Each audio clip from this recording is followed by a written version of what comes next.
I found my son, Robert, lying in a ditch by the side of the road, his clothes torn and his face swollen from the blows. His cracked lips could barely move when I rushed over to him in desperation. With the little strength he had left, he managed to whisper a few words that chilled my blood. "It was my wife. It was Austin, Mum. He said my poor blood is disgusting." His eyes closed, and for a moment I thought I had lost him forever.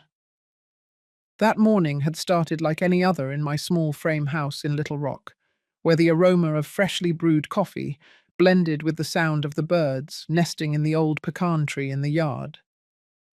I am 65 years old, and since I was widowed 10 years ago, my routine had become predictable but peaceful. I get up before dawn, make biscuits and gravy to sell at the farmer's market, and tend to the chickens.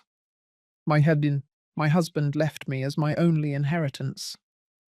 The rough texture of the dough between my fingers calmed me as I thought about Robert, my only son. At 30 years old, he had managed to get a job in a downtown office, something I never imagined possible for someone of our background. He wore a suit every day, had his own car, and had married Andrea, a girl from a well-to-do family who seemed to genuinely love him. The phone rang near noon. It was an unfamiliar voice telling me that a young man had been found injured on the highway up north. When they mentioned his name, my hands began to tremble uncontrollably. I ran toward there with my heart pounding in my chest, unable to imagine what awaited me. Seeing my son in that state was like a punch to the soul. Blood had stained his white dress shirt, the one he liked to wear on Sundays. His cheeks were swollen, and he had cuts on his hands, as if he had tried to defend himself. But what hurt me the most was the look of humiliation in his eyes when he finally managed to open them. "It wasn't an accident, Mom," he told me with a broken voice as I helped him sit up. "Austin had me followed. His men dragged me out of the car and told me this was a warning." Tears rolled down his bruised cheeks, and I felt something break inside my chest. Austin Bradford was Andrea's father, a real estate mogul who controlled half the businesses in town. He owned several high-end restaurants, a construction company, and several properties in the commercial district. From the day of the wedding, he had treated Robert with contempt, as if he were something dirty that had stained his family's honor. I drove Robert home in silence, supporting him as he walked with difficulty. I laid him down in his old bedroom, the same one he had slept in as a boy, and cleaned his wounds with warm water and rubbing alcohol. His moans broke my heart, but I knew the deepest wounds were not the visible ones. "Mum, we can't do anything against him," Robert murmured, while I put a cold compress on his face. "He has money, power, connections. If we go to the police, he'll say it was a common mugging. No one will believe us." His resignation bothered me more than his injuries.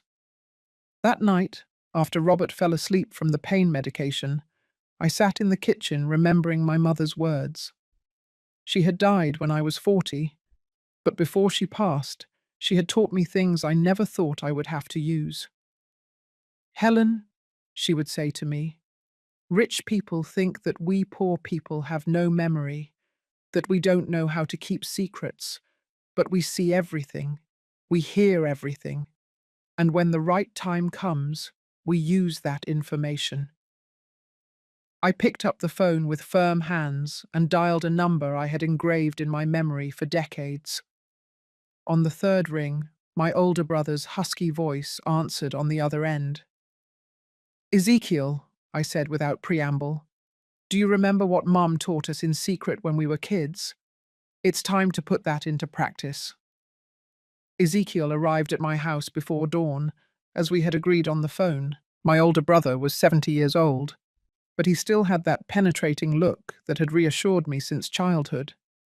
He brought with him a small, worn leather suitcase, the same one that had belonged to our father. When he sat down at my wooden table, the creaking of the chair reminded me of all the times we had plotted mischief as children. Tell me everything, he said, as I brewed coffee in the enamel mugs I inherited from Mum. I recounted every detail of what had happened to Robert, from the moment I found him to his words about Austin Bradford. Ezekiel listened in silence, with that patience that only men who have lived a lot and learned to keep their emotions in check possess. Robert woke up around 7 o'clock, limping to the kitchen with his face still swollen. Seeing his uncle, his eyes filled with tears that he tried to hide. Ezekiel approached and hugged him like he did when he was little. "Son," he said in a serious voice, "this is not going to stand, but I need you to tell me exactly what happened, without omitting any detail." Robert sat down slowly, carefully touching his ribs. "It all started a month ago," he began. "Andrea and I were planning to move into our own place. We had saved $15,000 and found a perfect spot on the outskirts of town. When we told Austin, he became furious." "What exactly did he tell you?" Ezekiel asked, pulling a small notebook from his pocket. It was a habit he had since he was young. He always wrote down everything important. "He told me that a man of my social class should never aspire to so much, that Andrea deserved better than the mediocre life I could offer her." Robert paused, breathing with difficulty. "Then he offered me $50,000 to stay away from his daughter and disappear from town forever." I felt the blood rush to my head. Austin had treated my son as if he were merchandise that could be bought. "And what did you tell him?" I asked, though I already knew the answer from the look of wounded pride on his face. "I told him I didn't need his dirty money, that I loved Andrea and she loved me, no matter how much we had in the bank." Robert wiped his nose with the back of his hand. "Yesterday afternoon, 2 men waited for me outside work. They told me I had a message from Mr. Bradford and forced me into a black SUV. The description that followed made my stomach churn. The thugs had taken him to an empty lot, where Austin was waiting, sitting in his silver Mercedes. Without getting out of the car, he had ordered them to beat Robert, just enough for him to understand the message. "Tell your mother this is just a warning," he had said, with that cold smile I knew from the few times I had run into him at the bank. "That man thinks he can do whatever he wants because he has money," I muttered, feeling the anger grow in my chest like a flame. "But he's wrong. There are things money can't buy, like a family's dignity." Ezekiel closed his notebook and looked at me with those eyes that had seen too much. "Helen, do you remember what Mum told us about the elder Mr. Bradford, the one who owned the big ranch before Austin took over?" Of course, I remembered. Don Aurelio Bradford had been the cruelest landowner in the region during the 40s. Mum had worked as a maid in his house and had witnessed terrible things. When he died in a strange accident, his son Austin inherited everything and built his empire on the foundations of his father's cruelty. "Mum kept documents, didn't she?" Ezekiel continued. "Things she had seen, names of people who had disappeared, accounts that didn't add up. She always said that someday that information would serve to bring justice." Robert looked at us, not fully understanding, but I knew exactly what my brother was referring to. Our mother had been an illiterate but incredibly intelligent woman. For years, she had observed, listened, and memorized everything that happened in the houses where she worked. Before she died, she had given me a metal box with photographs, letters, and documents she had managed to save. "The box is in the attic," I told Ezekiel. "I haven't opened it since Mum's funeral, but I know it contains information about the properties Austin acquired under dubious circumstances in the 60s. My brother smiled for the first time since he had arrived. "Then we have a place to start. But we need to be very careful. A man like Austin didn't get where he is by being careless. He has contacts in the police, in the city government, in the courts." Robert tried to stand up, but the pain made him sit down again. "I don't want you two to get into trouble because of me. I'd better leave town, get a job somewhere else. Andrea will understand. Don't you dare, I exclaimed with more force than I expected. Your father didn't raise a coward, and neither did I. The Hernandezes don't run away when things get tough. We face problems head on, whatever the cost. Ezekiel put his hand on mine, with that warmth that had comforted me since I was a child. Your mother is right, son. Besides, if you leave now, Austin will think he can do the same to any other humble family. We can't allow that man to keep thinking we are his playthings. Just then, we heard the sound of a car stopping in front of the house. Robert turned pale and cautiously approached the window. It's Andrea, he whispered. She came alone, but she looks very upset. Andrea got out of the car with bloodshot eyes and dishevelled hair. She was wearing a coral-coloured dress that usually made her look radiant, but right then she looked faded, as if the colour had been drained from her face. Her hands were trembling as she approached the door, and I could see she had been crying for hours. "Robert, please, open up," she pleaded, knocking softly. Her voice sounded broken, desperate. "I know you're in there. I need to explain what happened. I need you to know that I didn't know anything." My son looked at me with uncertainty. Part of him wanted to run to her, but the humiliation and physical pain kept him paralyzed in the chair. Ezekiel approached the window and looked carefully out onto the street. "I don't see any other cars. Looks like she came alone," he murmured.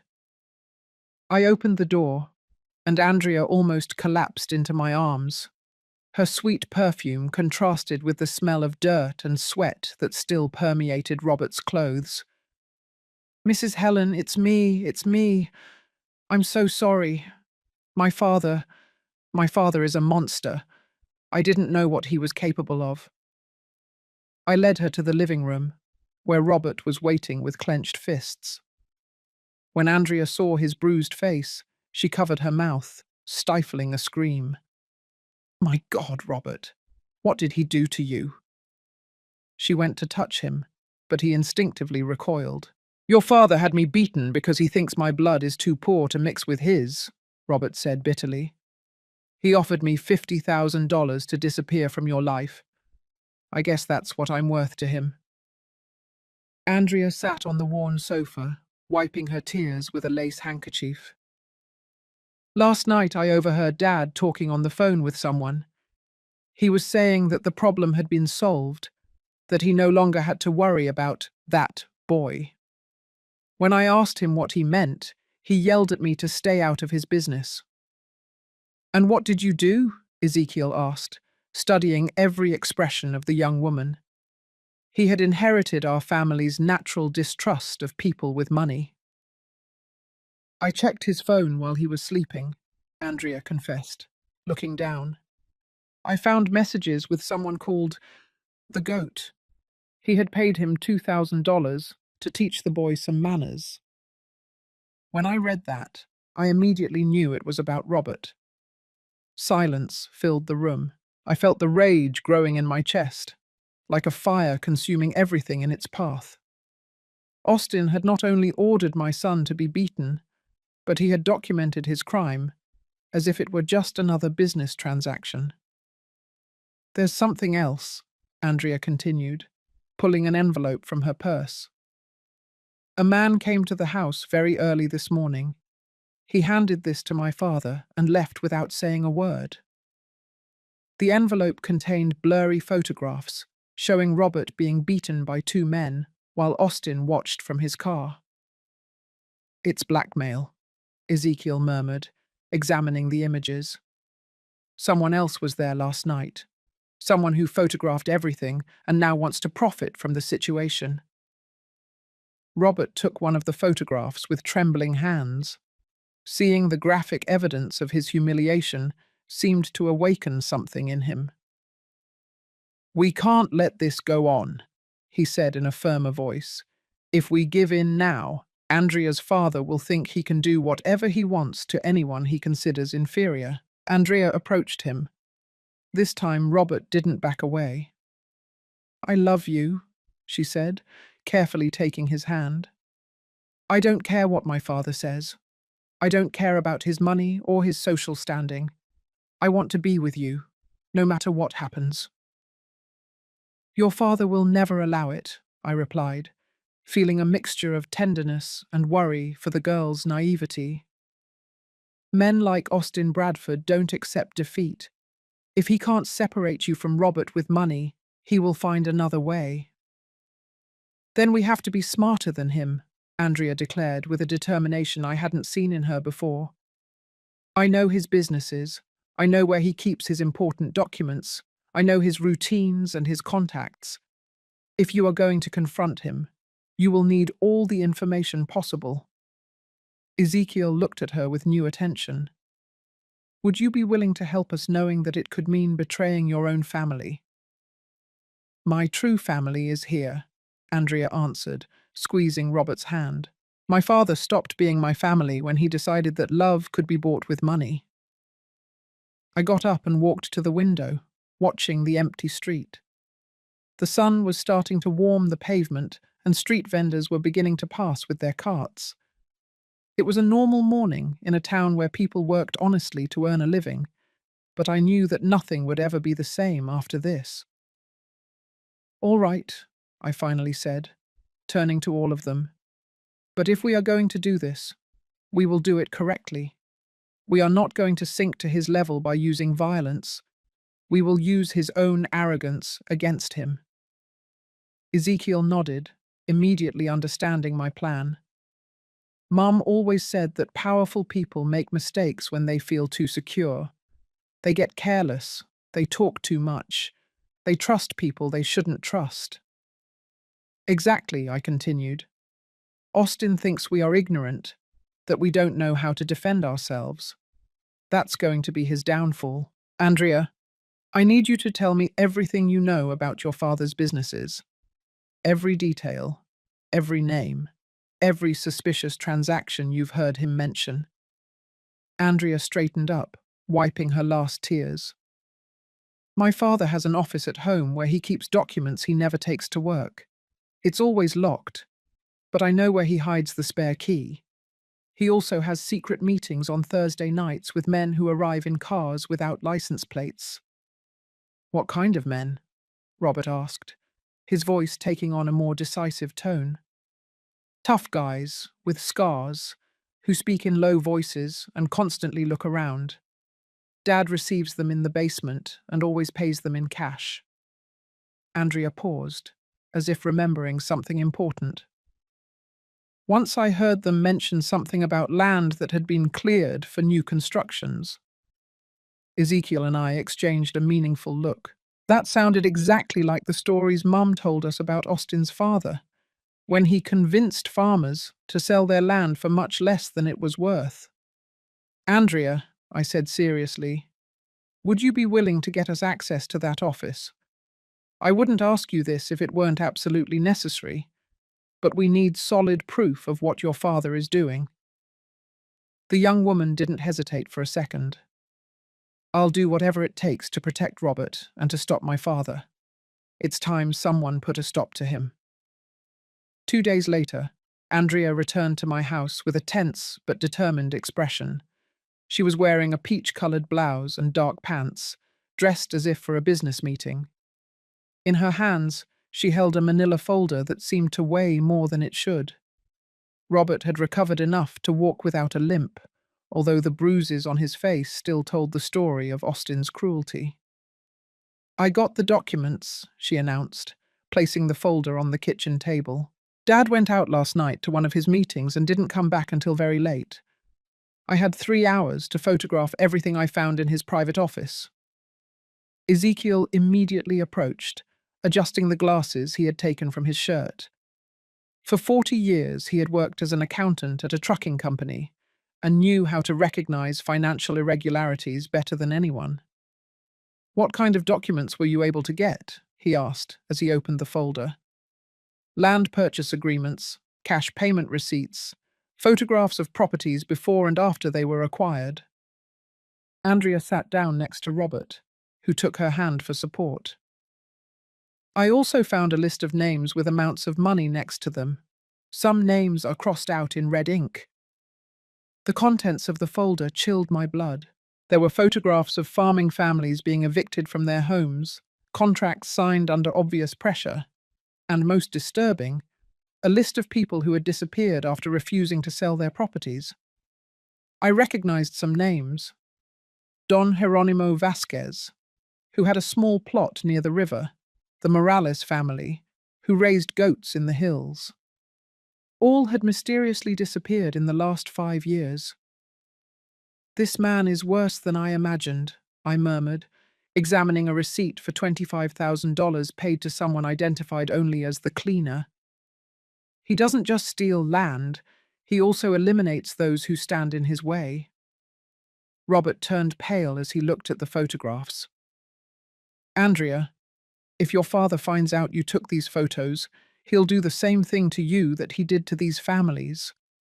His voice trembled, not from fear for his own safety, but for the woman he loved. "I already thought about that," Andrea replied with a firmness that surprised me. "That's why I also brought this." She pulled a small envelope from her purse containing a gold key. "This is the spare key to the safe deposit box he has at the bank. He keeps the cash he uses for these special jobs there." Ezekiel whistled softly.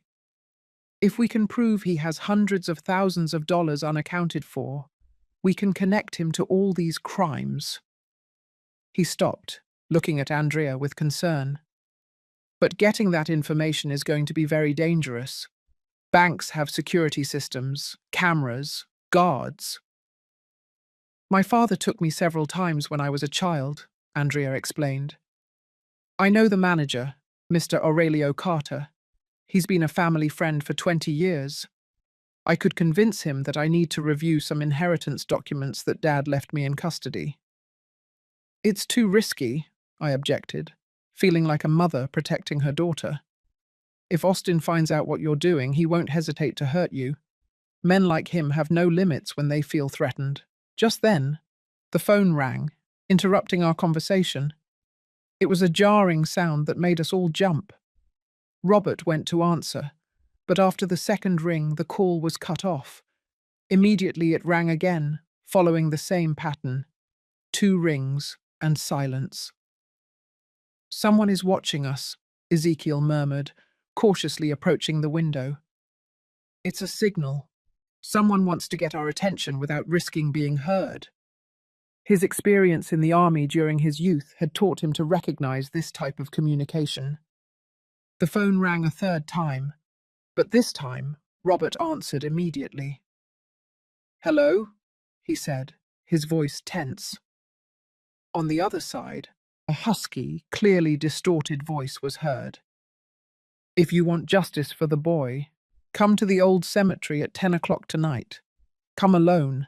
I have information that will interest you." The call was cut off, leaving us in a tense silence. Andrea clung to Robert's arm, her knuckles white from the pressure. "Do you think it's a trap set by my father?" she asked in a barely audible voice. "It's possible," I admitted, "but it could also be someone who has valuable information and can't risk being seen with us in broad daylight." I remembered my mother's words about the people in town. There's always someone who sees everything but can't speak. Those people keep secrets until the time comes to use them. Ezekiel returned from the window with a worried expression. "There's a black SUV parked at the end of the street. It's been there since Andrea arrived. It can't be a coincidence."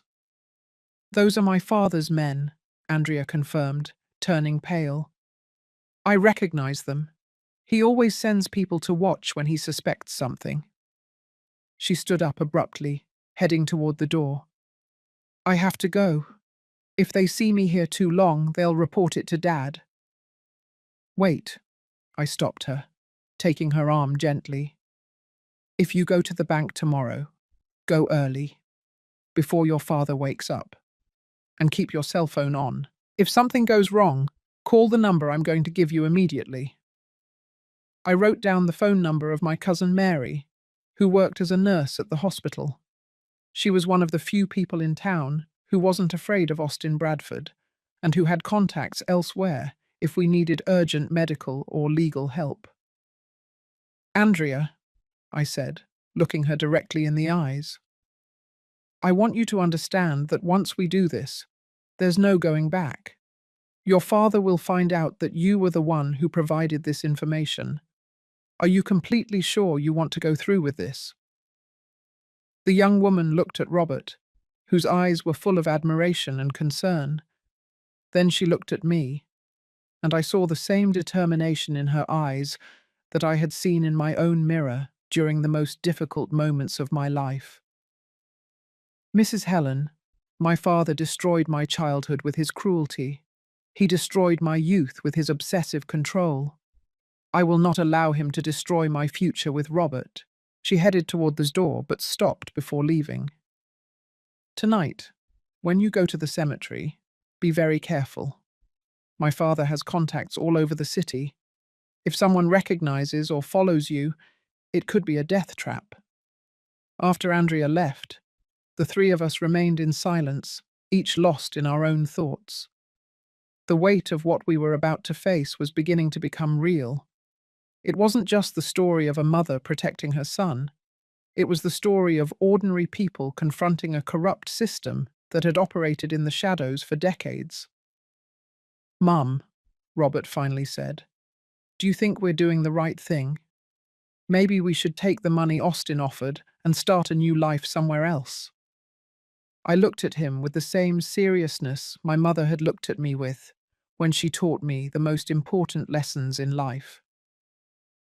"Son, there are moments in life when you have to decide what kind of person you are going to be. You can be the person who runs away when things get tough, or you can be the person who stays and fights for what is right. Your father was the second type, and so am I." At 9:30 at night, Ezekiel, Robert, and I walked in silence toward the old cemetery. The streets were empty except for some stray dogs that followed us for a few blocks before getting lost in the shadows. The night air carried the aroma of orange blossoms, mixed with the smell of damp earth that always preceded the rainy season.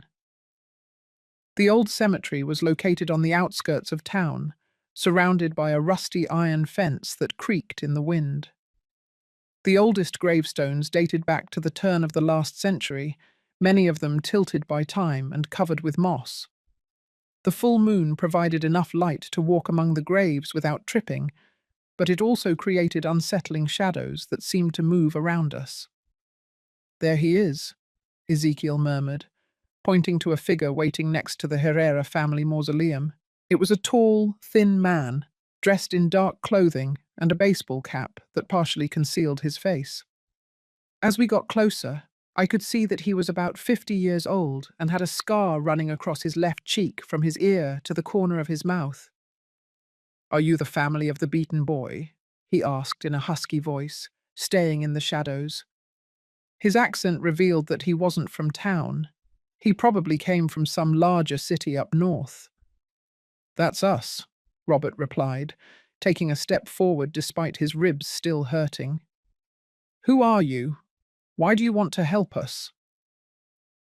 The man took off his cap, revealing graying hair and eyes that had seen too many bad things. "My name is Jerry, but that doesn't matter. What matters is that I worked for Austin Bradford for 10 years, until my conscience couldn't take the things he asked me to do anymore." "What kind of things?" I asked, although part of me already feared the answer. "Disappearances, threats, blackmail. Austin built his empire on the misery of families like yours." Jerry pulled a thick envelope from his jacket. "Here I have copies of all the jobs I did for him between the year 2015 and the year 2023. Photographs, recordings, documents that prove how he operates." Ezekiel took the envelope with trembling hands. "Why did you keep all this? Why didn't you go to the police?" Because half the local police are on Austin's payroll, Jerry replied bitterly. The chief receives $5,000 monthly to turn a blind eye. Judges receive $10,000 for closing cases involving the Bradford properties. The whole system is rotten to the core. Robert moved closer to the man. Were you the one who took the photographs when I was beaten? Yes. Austin had hired me to document the lesson they were going to give you. He wanted proof that you had been punished for daring to challenge his authority. Jerry spat on the ground with disgust. When I saw those animals beat you, something broke inside me. I remembered my own son, who is your age. So you also sent those photographs to Austin, I deduced. You're trying to blackmail him. It's not blackmail, Mom. It's survival. The man moved closer, and I could smell the alcohol on his breath. Austin found out I had copies of compromising information. Last night, he sent 2 of his men to my house with a message. Either I handed over everything I had on him, or I would end up like the other families who had gotten in his way. Ezekiel opened the envelope and examined its contents using the light of a small flashlight. There is enough evidence here to put him in prison for life, he murmured. Forged contracts, records of payments to hitmen, even photographs of him personally supervising some violent evictions. The most important thing is at the bottom, Jerry pointed out. A recording where Austin admits to ordering the murder of the farm leader who was organizing resistance against his land appropriations. It was in the year 2019. The man's name was Don Aurelio Vega, and officially he died in a car accident. I remembered that case. Don Aurelio had been a respected man who had tried to organize the small landowners to resist Austin's pressure. His death had been very convenient for the real estate mogul's expansion plans, but no one had questioned the official version of the accident. "Why are you handing this over to us?" Robert asked with justified suspicion. "What do you gain by helping us?" "Nothing. In fact, I'm probably going to die because of this." Jerry put his cap back on, preparing to leave. "But I have a son your age working in the States. If I don't stop Austin now, when my boy returns to town, he could be the next victim of that man's arrogance."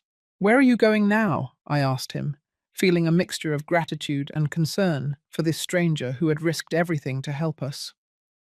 "Far away. Very far away. I have contacts in other states who can get me new documents." He headed toward the exit of the cemetery, but stopped and turned back to us. "You have to be very careful. Austin already knows someone has information against him. He's going to be paranoid, dangerous. Don't trust anyone in town, because he has eyes and ears everywhere." "What about Andrea?" Robert asked anxiously. "She's in danger, more than you imagine.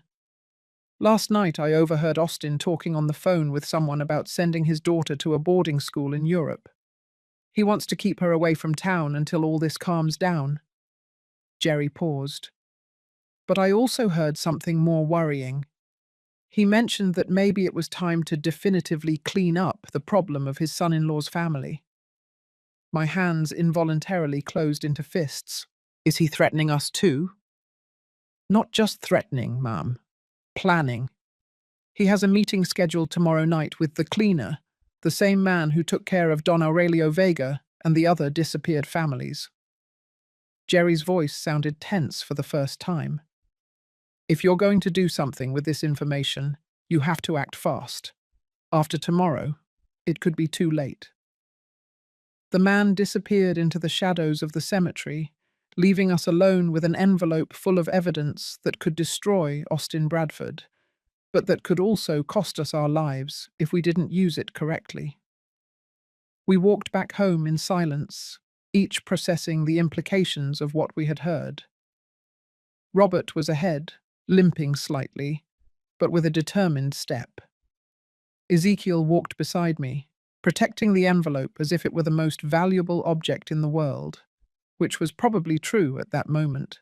"Mom," Robert said when we reached the door of the house, "I think we should go directly to the capital early tomorrow morning. Hand over all this evidence to the federal prosecutor's office, where Austin doesn't have contacts." "It won't be that easy," Ezekiel replied. "That man's contacts reach farther than you imagine. We need a smarter plan, something he won't expect us to do." We entered the house and sat around the kitchen table, the envelope between us like a ticking time bomb. I knew that the next few hours would be crucial, not only to get justice for what had been done to Robert, but to protect all the families Austin had hurt, and to prevent him from continuing to hurt others. "I have an idea," I finally said, remembering something my mother had taught me about fighting battles that seemed impossible to win. "But it will require us to trust Andrea completely, and for her to trust us completely." At dawn, Andrea arrived at my house with bloodshot eyes and trembling hands. She was wearing an ivory-colored blouse and dark jeans, but her clothes were wrinkled as if she had slept in them. In her purse, she carried a small recorder and several documents she had managed to take out of the bank without raising suspicion. "I got it," she announced, dropping the documents on the table with hands that wouldn't stop shaking. "Mr. Carter let me check Dad's safe deposit box. There was over $200,000 in cash, divided into stacks with labels that correspond exactly to the names on the list we found yesterday." Robert approached to examine the papers, his face still showing the bruises from the beating. "Andrea, does your father suspect anything? Did he notice you had been in his office?" "He confronted me last night," she replied, her voice breaking. "He asked me directly if I had been snooping in his business. I lied to him.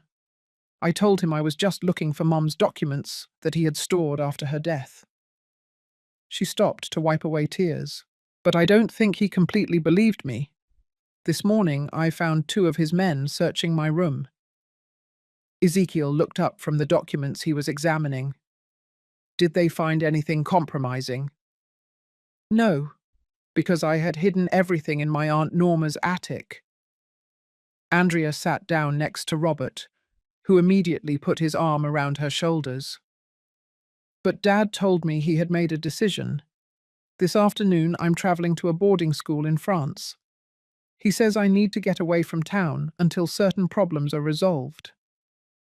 I felt time running out.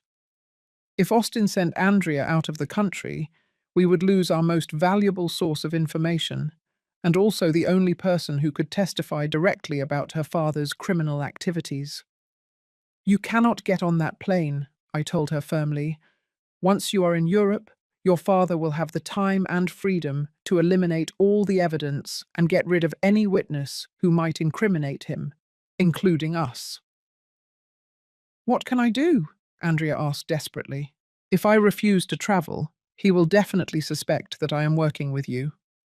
"And if he suspects that?" "Then we have to act today," I declared, feeling my resolve harden. "Ezekiel, review all the information Jerry gave us last night." My brother nodded, placing a small recorder and several documents organized chronologically on the table. "Here is Austin's confession, admitting that he ordered the murder of Don Aurelio Vega. We also have photographs of him supervising violent evictions, copies of forged contracts, and receipts for payments to hitmen totaling over $500,000 in the last 5 years." Robert took one of the receipts, examining it carefully. "This is the receipt for the payment to the GOAT for beating me. $2,000 for what he called disciplinary correction service." His voice sounded controlled, but I could see the contained rage in his eyes. "And this is the most important thing," Ezekiel continued, showing an official document, a copy of the original will of Austin's father, which specifies that all properties should be donated to charitable organizations after his death. Austin forged a second will to inherit everything. Andrea leaned in to examine the document. "I recognize that handwriting." It's my grandfather's lettering, but it's definitely not his real signature. Dad used to practice imitating it when I was a child. I thought it was just a game, but now I understand he was preparing to forge legal documents. The phone rang, interrupting our conversation. It was the same pattern as the night before. 2 rings and silence. This time, however, when Robert answered, it was Jerry's voice, but it sounded much more urgent than before. "You have to move right now," he said without preamble. "Austin has accelerated his plans. The meeting with the cleaner has been moved up to 3 o'clock this afternoon. They are going to eliminate the whole family and make it look like a car accident on the mountain road." "How do you know that?" Robert asked, turning pale. "Because the cleaner is my younger brother," Jerry confessed, his voice breaking. "He called me this morning to warn me to get out of town immediately. Austin offered him $50,000 to eliminate the Hernandez family problem in a way that wouldn't arouse suspicion." Silence filled the room. We knew Austin would eventually resort to violence, but hearing that he had already put a price on our heads made everything terribly real. "Jerry," I said, taking the phone, "did your brother accept the job?" "He told me yes to buy time, but he's actually willing to testify against Austin if you can guarantee protection for him and his family. He has recordings of other conversations where Austin plans more murders. Where can we meet him?" "At St. Michael's Church in 1 hour. Come through the back entrance, the one that leads to the garden, and bring all the evidence you have. My brother knows a journalist in the capital who can make all this public before Austin has time to react." The call was cut off, leaving us with a mixture of hope and terror. We finally had the opportunity to publicly expose Austin's crimes, but we also knew he wouldn't hesitate to kill us if he discovered our plan before we could execute it. "Andrea," I said to her, "I need you to call your father and tell him you accept traveling to France, but that you need a few more hours to pack and say goodbye to some friends. That will give us time to get to the church and organize everything with Jerry's brother." "And then?" she asked. "Once the story is published, Dad will immediately know I helped you. He'll want to kill me too. That's why we're going to make sure that by the time the story is published, he's already in police custody," I replied. "Ezekiel, call your contact at the federal prosecutor's office. Tell him we have evidence of multiple homicides and that we need immediate protection for witnesses." My brother nodded, heading to the phone. "What if Austin's contacts in the federal government are more extensive than we think?" "Then we are going to risk it," I declared, "because the alternative is to wait for the cleaner to find us this afternoon and finish the job he was hired for." Robert stood up, moving with determination despite the pain he still felt in his ribs. "Mum, I want you to know that I'm proud of you. Dad would be proud too. Not many women your age would have the courage to face a man like Austin Bradford." "Your father taught me that there are times in life when you have no option but to fight," I replied, remembering the words my husband had told me during the most difficult moments of our marriage. "When someone threatens your family, when someone tries to take away your dignity, there is no room for fear. There is only room for action." Andrea approached and hugged me tightly. "Mrs. Helen, no matter what happens today, I want you to know that you have taught me what it means to have a true family. My father gave me money and education, but you have given me something much more valuable, the example of what it means to fight for the people you love." We gathered all the evidence, organizing it into separate folders to hand over copies to both the journalist and the federal authorities. We knew that the next few hours would determine not only our destiny, but the destiny of all the families Austin had destroyed, and all those he would destroy in the future if we didn't stop him. As we left the house, I looked back one last time. I didn't know if we would ever return, but I knew that no matter what happened, we had made the right decision. It was time to confront Austin Bradford with his own weapons. The truth, the evidence, and the determination of people who had nothing to lose but their dignity. St. Michael's Church stood silent under the midday sun, its cracked adobe walls and leaning bell tower telling stories of a century of prayers and secrets. We entered through the back garden, where wild roses grew uncontrollably among the wooden crosses that marked the town's oldest graves. The air smelled of incense, mixed with the sweet aroma of flowers beginning to wilt in the heat. Inside the church, a man waited, sitting in the last pew. He was younger than Jerry, perhaps 40 years old, but he had the same characteristic scar on his face and the same eyes that had seen too much violence. When we approached, he stood up with nervous movements, constantly looking toward the doors as if expecting someone to follow us. "Are you the Hernandez family?" he asked in a barely audible voice. "I'm Aurelio, Jerry's brother. I swear on my mother's memory that everything I'm going to tell you is true." Robert stepped forward, extending his hand to greet him. "That's us. Your brother told us you have information that can help us stop Austin Bradford." Aurelio led us to the sacristy, where he had prepared a table with recorders, photographs, and documents organized chronologically. "I've worked for Austin for 8 years as his problem solver. Every job is documented here, with dates, places, methods used, and amounts paid." Ezekiel approached to examine the documents, his hands trembling slightly as he turned the pages. "This is incredible. You have records of at least 20 murders, 50 violent evictions, and dozens of cases of extortion and blackmail."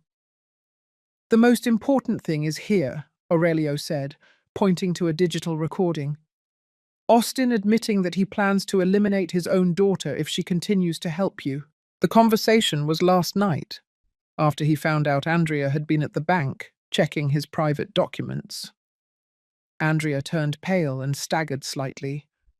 Robert immediately supported her, but I could see the shock in her eyes. "My father really said he was going to kill me." His exact words were, "If that stupid girl thinks she can betray her own blood, she's going to learn that blood can also be spilled." Aurelio activated the recording, and Austin's voice filled the small room, cold and calculating as always. "The problem with Andrea is that she inherited her mother's sentimental weakness," Austin was heard saying. "She thinks love is more important than family loyalty. If I have to choose between losing my empire or losing a disloyal daughter, the choice is obvious." Tears streamed down Andrea's cheeks, but there was something more than pain in her expression. It was rage, a deep rage that had been growing since she discovered her father's true nature. "I want that monster to pay for everything he has done, not just to you, but to all the families he has destroyed." "There's more," Aurelio continued, showing recent photographs. "Austin has been preparing his escape. He has fake documents ready, bank accounts overseas, and a private jet scheduled to leave tonight for a country with no extradition treaty. He knows that eventually someone is going to expose him, and he's preparing to flee." "Why are you helping us?" I asked him directly. "What do you gain by turning in your boss after so many years of working for him?" Aurelio took off his shirt, revealing deep scars on his back and arms. "These are the marks my own boss left on me when I made a minor mistake 3 years ago. Austin had me tortured by his own men to teach me discipline. Since then, I've been planning my revenge." "But there's something else," he added, pulling a photograph from his wallet. It was a girl about 10 years old, smiling in front of a rural school. "My daughter lives with her mother in a nearby town. Austin found out where she is and threatened to harm her if I didn't eliminate your family today. I can't let him use my little girl to force me to kill innocent people." The puzzle was beginning to complete itself. Aurelio didn't just want personal revenge. He was trying to protect his own daughter from becoming another victim of Austin's blackmail. He was a desperate man, trying to break the cycle of violence that had trapped him for years. "I have a plan," he announced, unfolding a map of the town on the table. "The journalist from the capital will arrive in 2 hours.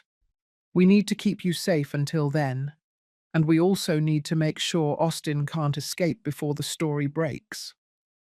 "How are we going to stop him?" Robert asked.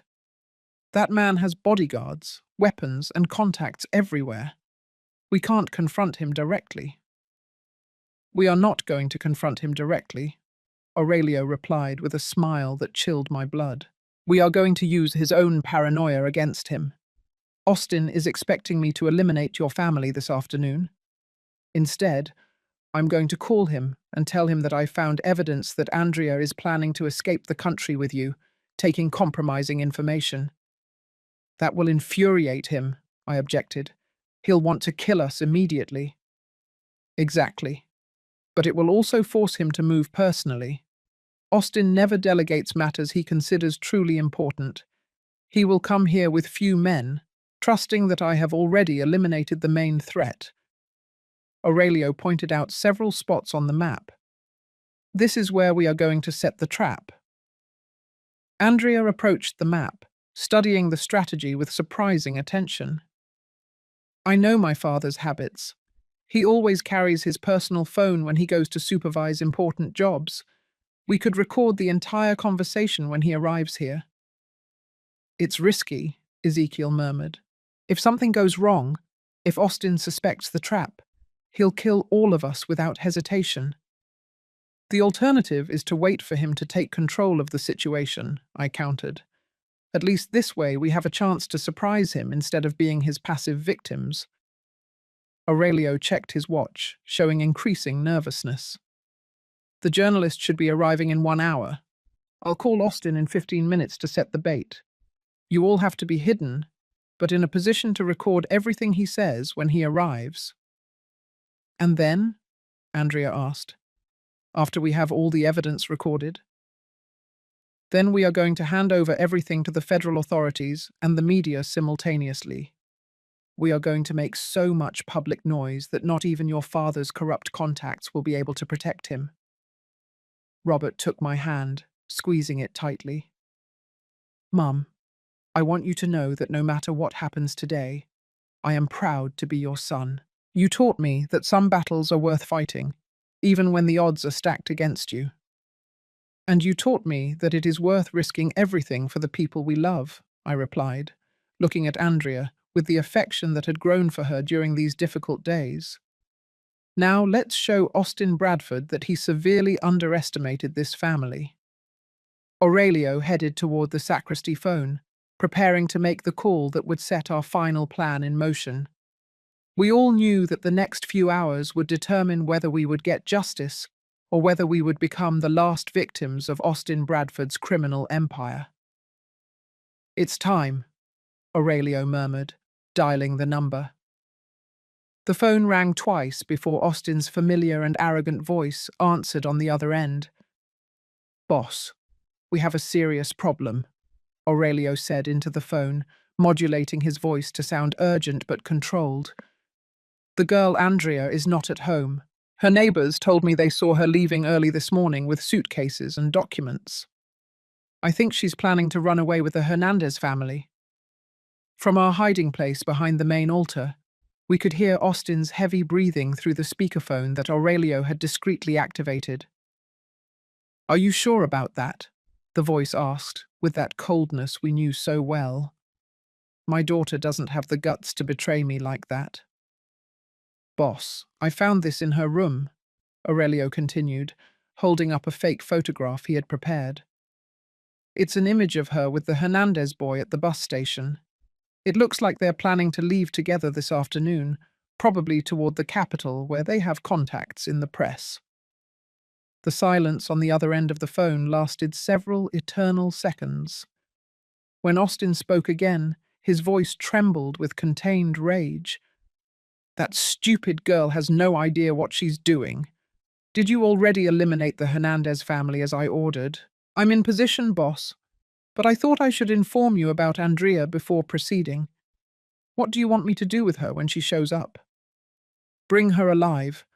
I want to talk to my daughter personally before deciding her fate. Austin's voice now sounded like the growl of a wounded animal.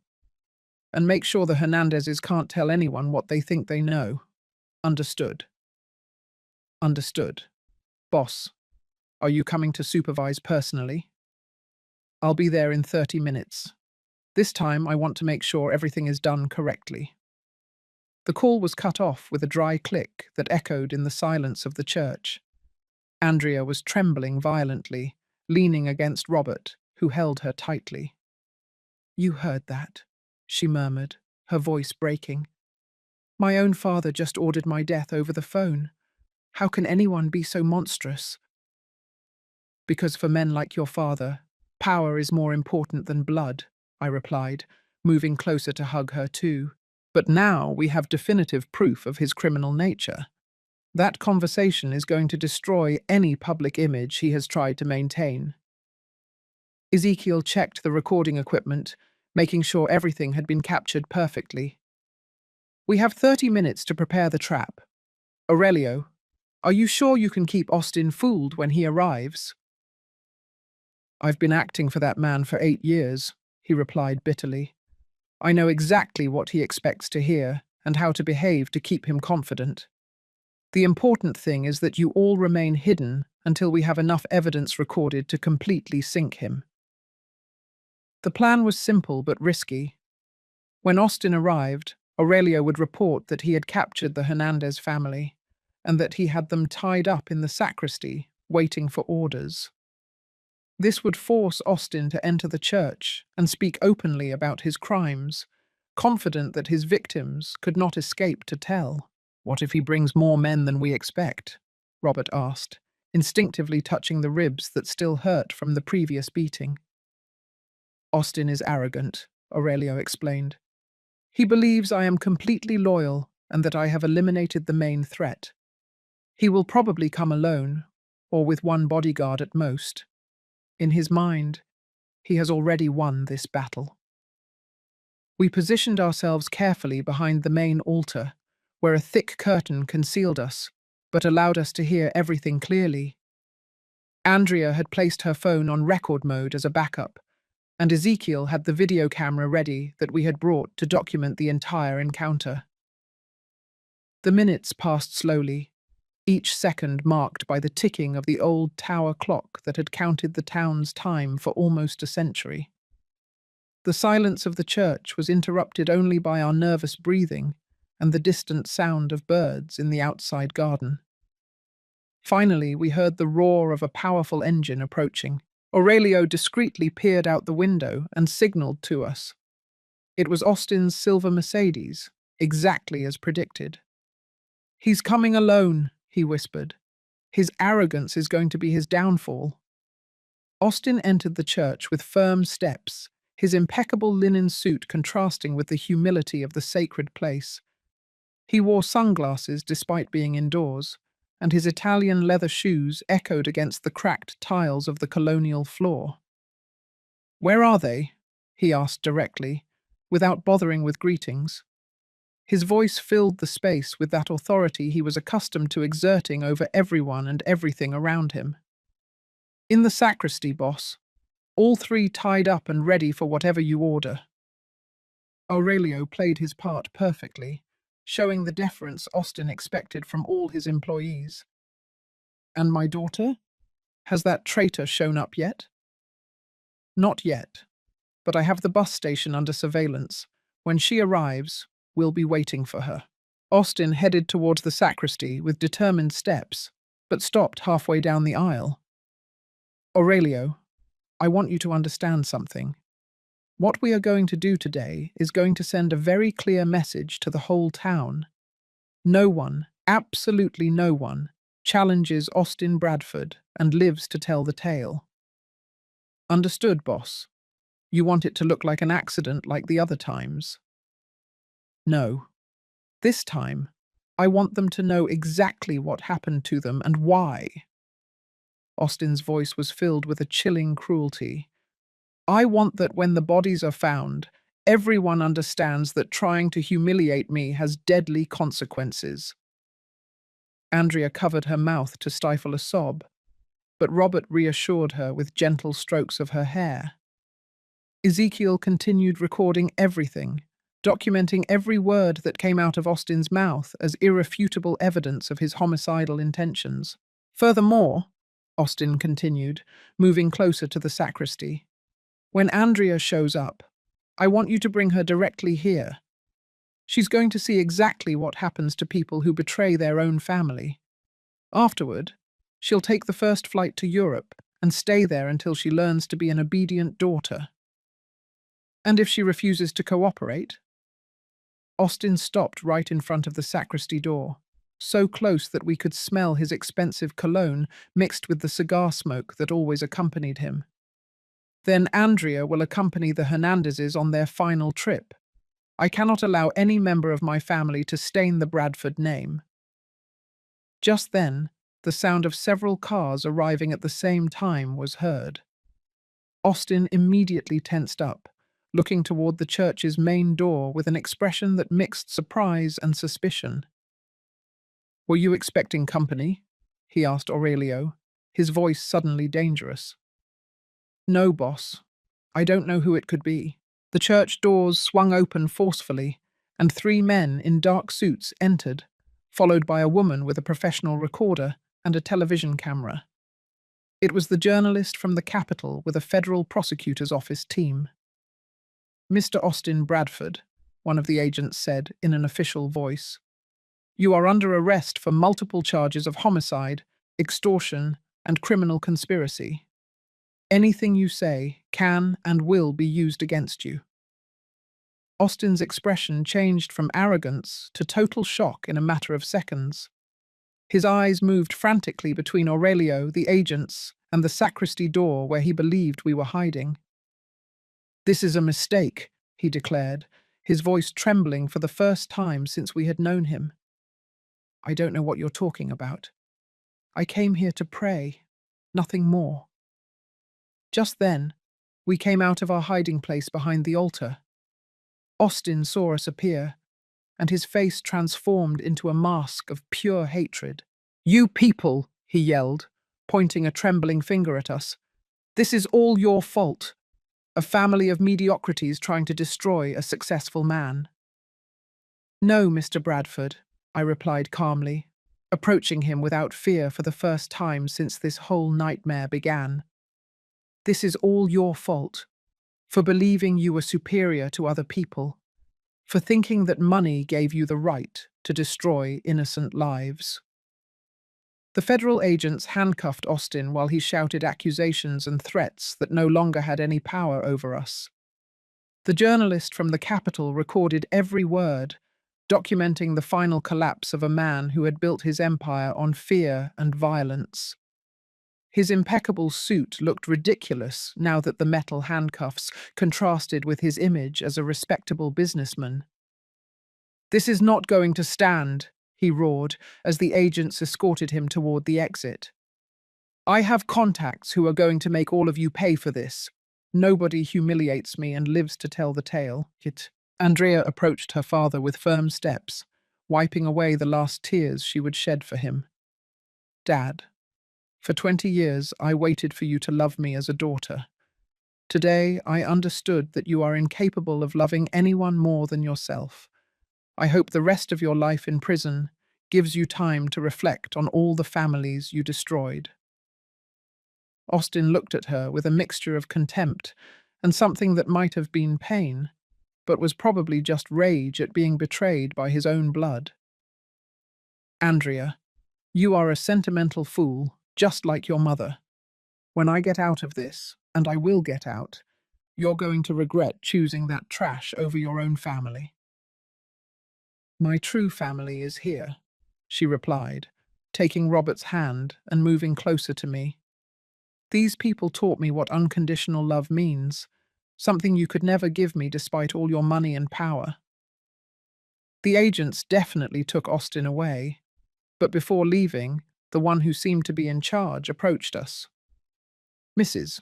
Hernandez, we need your entire family to come with us to give formal testimony." We also have to put you under temporary protection until we can arrest all of Bradford's associates. How long will that last? Robert asked, concerned about our safety and Andrea's. Based on the evidence you provided, probably a few weeks. Bradford had an extensive network of corrupt contacts, but with all the documentation you gathered, we can clean up the entire local system. The agent handed us cards with contact numbers. By the way, I want to congratulate you. Not many families would have the courage to face someone like Austin Bradford. Aurelio approached before leaving, carrying a small suitcase containing all the additional evidence he had collected during his years working for Austin. Mrs. Helen, I want to ask for your forgiveness for all the terrible things I did working for that man. I know I can't undo the damage, but I hope my testimony helps bring justice to all his victims. Aurelio, I told him, putting a hand on his shoulder, we all deserve a second chance. The important thing is that in the end, you made the right decision. That says a lot about the man you really are. Ezekiel hugged his younger brother for the first time in years. Brother, Mom always said that the truth has its own time to come to light. Today, her words came true. We left the church under the afternoon sun, breathing free air for the first time in weeks.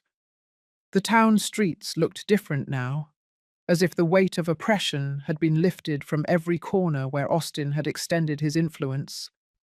Neighbors began to come out of their houses, whispering to each other the news of the capture of the man who had controlled their lives for so long. 3 months later, I returned to my routine of making biscuits in the mornings, but now my kitchen was filled with laughter. Robert and Andrea had gotten married in a simple ceremony in the house garden, surrounded by all the extended family and neighbors who had found the courage to testify against Austin's crimes once they knew it was safe to do so. Grandma Helen, little Norma, my neighbor's granddaughter, who now came every day after school to help me with the chickens, shouted to me. She was an 8-year-old girl with bright eyes that reminded me of my own Robert when he was little. Is it true that you defeated the bad man who scared the whole town? No, my girl, I replied, stroking her hair as she fed the chickens with corn kernels. We didn't defeat anyone. We simply proved that the truth is stronger than fear, and that when families come together to protect each other, they can face any problem. Andrea appeared at the kitchen door, wearing a lavender-colored dress she had bought at the local market. She had sold all her expensive jewelry and designer clothes, using the money to help the families her father had harmed. Mother-in-law, Robert is ready to go to the courthouse. Today they are going to read the final sentence. The trial had lasted 2.5 months. Austin was sentenced to life in prison for multiple homicides, plus 30 additional years for extortion, illegal land appropriation, and criminal conspiracy. His properties were confiscated and sold, with the money distributed among the victims of his crimes. The system of corruption he had built crumbled like a house of cards once the light of truth fully illuminated it. How do you feel? The journalist who had helped us asked me when we met outside the courthouse after hearing the sentence. Do you feel vindicated for everything your family suffered? It's not about revenge, I replied, looking up at the blue sky where the clouds moved slowly pushed by the wind. It's about justice. It's about proving that in this country, no matter how much money you have or how much power you think you have, no one is above the law. Robert put his arm around my shoulders as we walked back to the car. Mum, do you think Dad would be proud of what we did? Your father always told me that the Hernandezes are not a family that gives up easily, I replied, feeling my husband's warm presence in the wind rustling the tree leaves. I think he would be very proud to see how his son became a brave man, and how his daughter-in-law became part of our family in the right way. Andrea approached on the other side, taking my free arm. Mrs. Helen, there's something I want to tell you. Robert and I are expecting a baby. It will be born in March, and we want to name it after your husband if it's a boy, or after your mother if it's a girl." I felt tears of happiness running down my wrinkled cheeks. After all the years of pain and loss, after all the battles I had had to fight, I was finally seeing the dawn of a new generation that would grow up in a town free from the fear that had dominated it for so long. "You are going to be wonderful parents," I told them, already imagining that baby running through my garden, feeding the chickens, listening to the family stories I would tell, so it would never forget where it came from and why it was important to always defend the truth. That night, sitting in my rocking chair on the front porch, I watched the stars shining clearer than ever in the town sky. Ezekiel had stayed for dinner, and his laughter mingled with Robert's and Andrea's from the kitchen where they were washing dishes and planning the future. The phone rang once, but this time it was not a threat or a warning. It was my cousin Mary calling to tell me that a new clinic had opened downtown, financed with part of the money recovered from Austin's assets. Medical services, which for decades had been a privilege for the rich, were now available to all working families. "Aunt," Mary told me in an excited voice, "they're going to need nurses and administrators for the new clinic. Do you think Robert and Andrea would be interested in working there? It would be perfect for a young family just starting out." I hung up the phone, feeling that the circle was complete. Justice had not only punished the guilty, but it had opened up new opportunities for honest families to prosper in an environment free of corruption and fear. As I prepared for bed, I remembered the words my mother had told me decades ago. "Helen, there are moments in life when you have to choose between being a victim or being a fighter. The difference is not in the strength of your arms, but in the strength of your heart."